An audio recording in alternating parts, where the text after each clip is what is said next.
देश विदेश लगायत विश्वभरिबाट हामीलाई हेरेर साथ दिनुहुने सम्पूर्ण दर्शकवृन्दहरूमा न्यानो अभिवादन भन्दै म फेरि आज अर्को महत्त्वपूर्ण प्रसङ्ग लिएर तपाईँहरू सामु उपस्थित भएको छु। फेरि आजदेखिको आजको दिनबाट हामी सम्पूर्णले भर्न पाउने गरी आइपिओ खुल्ला भएको छ र बुद्धभूमि नेपाल हाइड्रो पावर कम्पनीले आजदेखिको आइपिओ निष्कासन गर्दैछ।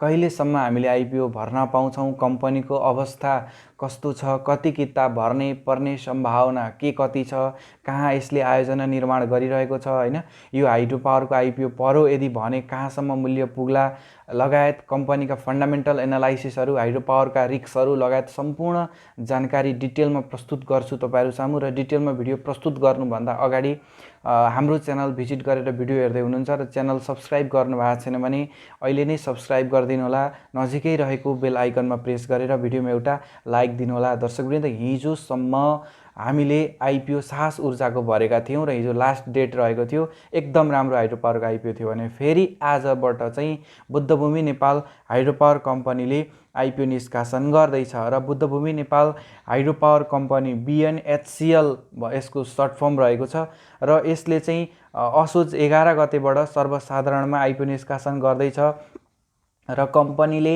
8 करोड रुपैयाँ बराबरको 8 लाख किता सेयर चाहिँ निष्कासनमा ल्याएको हो। सर्वसाधारणका लागि निष्कासनमा ल्याएको कुल सेयर मध्येमा 16,000 सेयर चाहिँ कर्मचारीहरूको लागि र 40,000 सेयर चाहिँ म्युचुअल फन्डहरूको लागि छुट्याएर बाँकी रहेको 7,44,000 किता सेयरका लागि मात्रै सर्वसाधारणहरूले आवेदन दिन सक्ने व्यवस्था रहेको छ र कम्पनीको अहिले जारी पुँजी चुक्ता पुँजी 28 करोड रुपैयाँ रहेको छ र स्थानीयलाई यसले 4 करोड रुपैयाँ को र सर्वसाधारणलाई चाहिँ यसले स्थानीयलाई 4 करोड र पब्लिकको लागि चाहिँ 8 करोड गरेर यसरी यसले आइपिओ निष्कासन गर्दैछ र आइपिओ निष्कासन पछाडि कम्पनीको यसको चुक्ता पुँजी टोटल भनेको 40 करोड रुपैयाँ पुग्ने अनुमान रहेको छ। अब थोरै खुलेको रहेछ।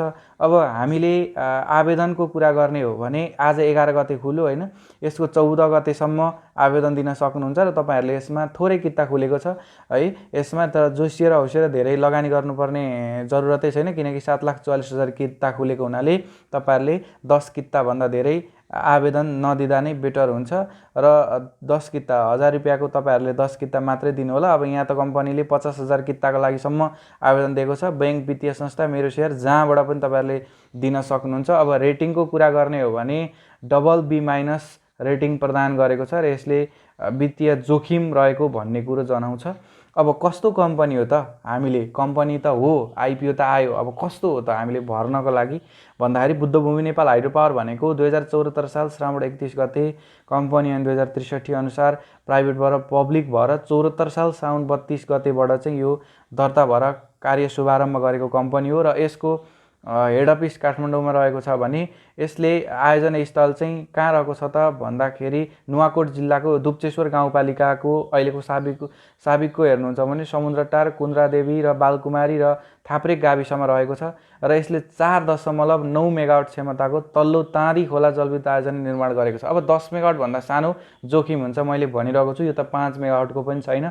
त्यसकारणले यसमा रिस्क छ र रेटिङ पनि यसलाई राम्रो रेटिङ मिलेको छैन र लागतको कुरा गर्नुहुन्छ भने 11 अर्ब 86 करोड रुपैयाँ, प्रति मेगावाट लागत हेर्नुहुन्छ भने 23 करोड रुपैयाँ रहेको छ। मैले भनिरहेको छु 10 करोडदेखि 20 करोड भित्रकोलाई चाहिँ एक्सेप्टेबल गर्नुहुन्छ, यो 20 भन्दा नि माथि गएको छ है।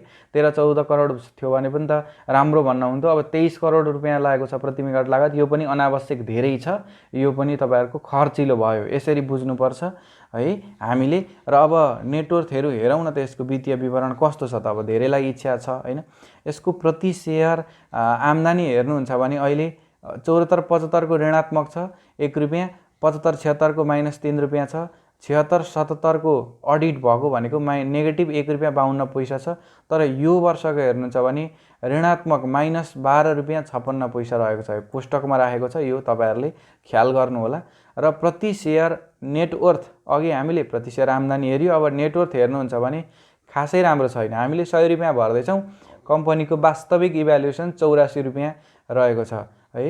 हामीले फोकटमा यसमा 16 रुपैयाँ बढी हाल्नुपर्छ 100 रुपैयाँ। अहिले वास्तविक इभ्यालुएसन यसको 84 रुपैयाँ मात्रै रहेको छ र 84 रुपैयाँकै 3 टाइम्समा चाहिँ यसको 240 रुपियाँको हाराहारीमा यसको ओपनिङ प्राइस हुने हो, त्यहाँभन्दा धेरै हुँदैन। अब कर्नरिङ भएर चाहिँ कहाँसम्म जान्छ भन्ने कुरा हो। अहिले यसको घाटामा रहेको कम्पनी छ, यो -12 EPS छ। अब यसले पोजिटिभ 16 पुर्याउने महत्त्वकांक्षी यो टार्गेट राखेको छ। यो एकदमै यो चाहिँ अलिकति अपत्यारिलो रहेको छ र यसको धितोपत्र निष्कासनको काम चाहिँ सिभिल क्यापिटल मार्केटले गरेको छ र अब मोटामोटी भन्दाखेरि कम्पनीको अवस्था खासै ठिक छैन, हैन, खासै ठिक छैन। त्यो भएको हिसाबले तपाईहरुले अलिकति यसमा सोच्नु नै पर्ने हुन्छ, हैन, लङ टर्मको लागि। दोस्रो बजारबाट म चाहिँ क्यापिटल गेन गर्छु भन्ने लाग्छ भने तपाईहरुले यसमा जमिदा हुन्छ। त्यहाँभन्दा अरु यसमा म केही पनि भन्दिनँ। आइपिओ भर्नुहोस्, आइपिओ भरेपछि लङ टर्म भनेर चाहिँ नराख्नु होला, है, म त्यही भन्छु तपाईहरुलाई। र अब यसले प्रमुख आइपिओ जारी गर्नुको उद्देश्यहरु लगायत यसको भनेको मोटामोटी ऋण तिर्नकै लागि हो, हैन। अब यसको कम्पनी खासै राम्रो छैन लङ टर्मको लागि। अब मैले आधारहरु पनि प्रस्तुत गर्दै छु, मैले गरि पनि रहेको छु। सिद्धार्थ बैंकको यसको लोन ऋण तिर्नको लागि हो यसले निकालेको।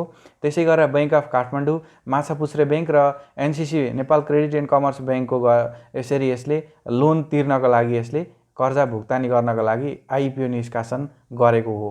यसले सम्पूर्ण यो जम्मा जम्मी 8 करोड रुपैयाँ यसले 8 लाख किता निष्कासन गर्दैछ र यसबाट चाहिँ यसले त्यति उठाउने रहेको छ। 4 लाख किता, 4 करोड रुपैयाँ बराबरको 4 लाख किता चाहिँ लोकलको लागि गरेर यसले 12 करोड रुपैयाँ उठाएर त्यो थपक्कै लोन तिर्ने यसको टार्गेट रहेको छ। अब हामीबाट उठाएको पैसालाई लगेर लगानी गर्नको साटो लोन तिर्नको लागि उठाउँदैछ भने पक्कै पनि यो त राम्रो हामीले मान्दैनौँ, हैन। यसमा हाम्रो भविष्य देखिँदैन।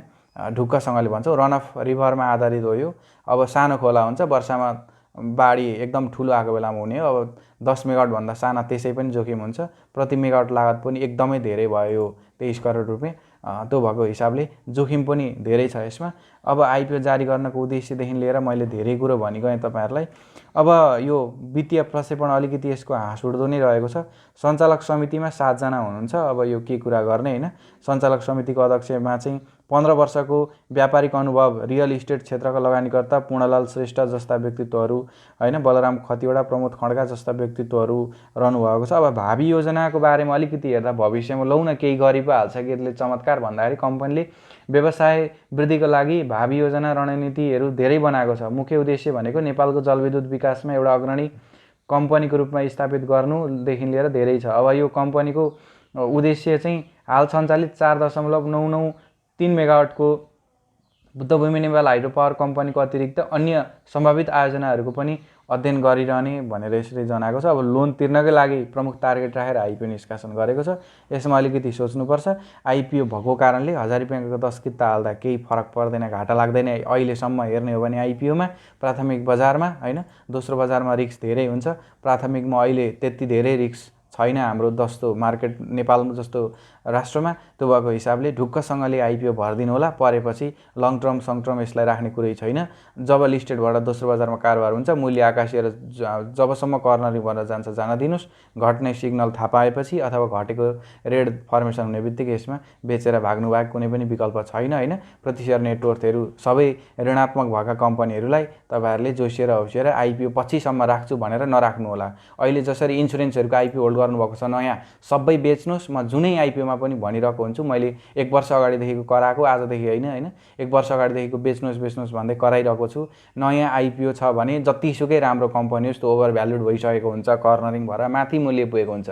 त्यसलाई फ्यालिहाल्नुहोस्। राम्रो कम्पनी छ, डिस्काउन्टेबल मूल्यमा पाउनु भएको छ भने मात्रै त्यसलाई राख्नुहोस्। अन्यथा बुल बजारमा तपाईहरु फस्नुहुन्छ। यदि बियरिश ट्रेन्ड आउने हो भने काली लाग्दो क्षण हुन्छ, हैन। जुन इभ्यालुएसन वास्तविक मूल्य जहाँ थियो बियरिश ट्रेन्डमा त्यही ट्रेन्डका छेउछाउ आइपुग्छन्। अहिलेका जुन पम्पिङ भएर पुगेका कम्पनीहरू बिस्तारै डम्पिङ भइरहेका छन्, हैन। 2 रुपैयाँ 3 रुपैयाँ कमाएको इन्स्योरेन्स छ, 5-7 रुपैयाँ कमाएको इन्स्योरेन्स छ, मूल्य 800 रुपैयाँ प्रति किता पुगेको छ।